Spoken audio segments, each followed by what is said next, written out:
नमस्कार. मी अजय बस्ताळ आणि आज मी तुम्हाला एक छोटीशी गोष्ट सांगणार आहे.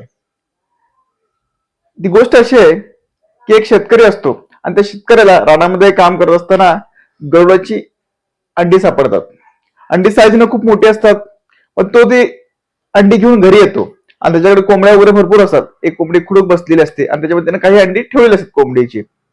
त्याच्यामध्ये ही गरुडाची पण 2 अंडी ठेवतो. दोन अंडी ठेवल्यानंतर एक काही दिवसांनी ते अंडी उगवून झाल्यानंतर त्यातनं पिल्लं बाहेर येतात. कोंबड्याची पण बाहेर येतात, त्याच पद्धतीने गरुडाची पण बाहेर येतात. मग ती गरुडाची पिल्लं आकारानं अंडी मोठी असल्यामुळे गरुडाची पिल्लं असल्यामुळे आकारानं मोठी असतात आणि बाकी कोंबड्यांची पिल्लं छोटी छोटी असतात. मग ते थोडेसे वेगळे दिसायला लागतं की एवढी मोठी पिल्लं, एवढे कोंबड्याची एवढी छोटी छोटी पिल्लं वगैरे. आणि ते लहानपणापासूनच कोंबडी त्याची पिल्लं जमिनीमध्ये टोकरून बारीक बारीक धान्य खाण्याची त्यांना सवय सवय असते. स्वाभाविक आहे, कोंबडी म्हणल्यानंतर मातीमध्ये वगैरे उकरून खाण्याची सवय असते. आणि तेच त्यांना त्या गरुडाच्या पिल्लांना पण जन्मल्यापासून तेवढंच दिसतं. त्याच्यामुळे ते साईजने जरी मोठे असले तरी त्यांना ते मातीमध्ये टोकरून वगैरे बारीक बारीक किडे खाणं, धान्य खाणं एवढीच त्यांना सवय असते. आणि ते दिवसेंदिवस मोठे मोठे होत जातात. आणि हे गरुडाचं पिल्लू जे असतं अंड्यातनं बाहेर आलं ते कमी दिवसांमध्ये कोंबडी एवढं दिसायला लागतं. बाकी पिल्लं छोटी छोटी दिसायला लागतात. आणि त्या गरुडाच्या पिल्लांना असं नेहमी वाटत असतं की आपण वेगळे आहोत, आपलं काय असं काय चाललंय, बारकी पिल्लं एवढी एवढी आहेत आणि आपण साईजनं आकाराने एवढं काय दिसायला लागलोय. तर आसपास सगळे कोंबडीची पिल्लं असल्यामुळे, कोंबड्या असल्यामुळे त्यांना थोडंस वेगळं वाटायला लागतं. आणि वेगळं वाटायला लागल्यानंतर असे ते पिल्लं फिरत असतात. आणि गरुडाच्या पिल्लांना पण सेम कोंबड्यांसारखी सवय लागली असते, तसंच राहणं, तसंच खाणं वगैरे. आणि त्याच्यामुळे त्यांनी काय वेगळा प्रयत्न केलेला नसतो. मग एके दिवशी काय होतं, हे गरुड सगळे बघतात की काय चाललंय वगैरे यांचं काय ह्याच्यामध्ये. एक गरुड पण वाढलेला आहे.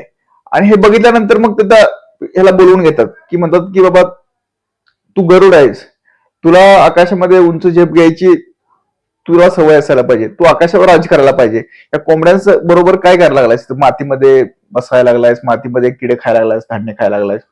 तर त्यावेळेस मग तो जो गरुडांच्यातला जो नेता असतो तो त्याला त्या गरुड पक्षाला घेऊन जातो बाजूला आणि तो दाखवतो की बघ म्हणले हे सगळे गरुड कसे आकाशावर राज्य करतायत. गरुड कसे बघ उंच उंच पहाड मध्ये वर्ण हे करतायत वगैरे, उडतायत वगैरे आणि मोठी मोठी शिकार करतायत. शेळ्यांची शिकार करतायत, सशाची शिकार करतायत. आणि मग त्याला ते लक्षात येतं की आपण आतापर्यंत जे होतो ते कोंबड्यामध्ये होतो, चुकीच्या गोष्टींमध्ये होतो आणि आपल्या क्षमता त्याच्यामुळे मर्यादित झाल्या. आपल्याला आपल्या सवयी लागल्या. आपली खरं तर आपल्याला काय करायला पाहिजे की आकाशामध्ये राज्य करायला पाहिजे, मोठी मोठी गोष्टींचा शिकार करायला पाहिजे.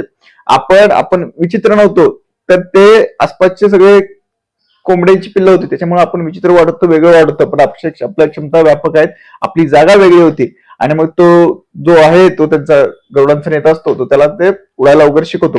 मग त्यावेळेस लक्षात येतं की आकाशामध्ये विहार केल्यानंतर त्याला लक्षात येतं की आपण आतापर्यंत चुकीच्या ठिकाणी वावरत होतो, त्यामुळे आपल्याला चुकीच्या सवयी लागल्या होत्या. त्यामुळे त्या गरुडाला सुरुवातीला उडण्यास त्रास होतो, खूप त्रास होतो. कारण की वर्षानुवर्ष त्याच्यामध्येच घातलेले असतात त्या कोंबड्यांच्या पिल्लांबरोबरच. त्याच्यामुळे त्याच्या क्षमता मर्यादित झालेल्या असतात, त्या सवयी चुकीच्या लागलेल्या असतात, त्याला स्वतःची ओळख झालेली नसते. आणि त्याला असं वाटत असतं की ह्या कोंबड्यांप्रमाणेच आपलं आयुष्य आहे. त्या गरुडांच्या सोबत आल्यानंतर कळतं की त्याची स्वतःची ओळख झाल्यानंतर कळतं की आपण किती व्यापक होतो, आपण आकाशामध्ये राज्य करणारे पक्षी आहोत, आपण मोठी मोठी शिकार करणारे पक्षी आहोत, आपण पक्ष्यांचा राजा आहे, हे त्याला त्या गरुडांच्या थव्यामध्ये गेल्यानंतर कळतं. तोपर्यंत तो मर्यादित असतो. म्हणजे याच्यातून आपण काय समजून घ्यायचं की जर आपण चांगल्या संगतीमध्ये राहिलो तर चांगल्या सवयी लागतात. स्वप्न मोठी बघायला शिकतो आपण. मर्यादांच्या ज्या कक्षा आहेत त्या आपण वाढवायला शिकतो. तर ह्या गोष्टीमधून आपल्याला शिकायला मिळते. धन्यवाद.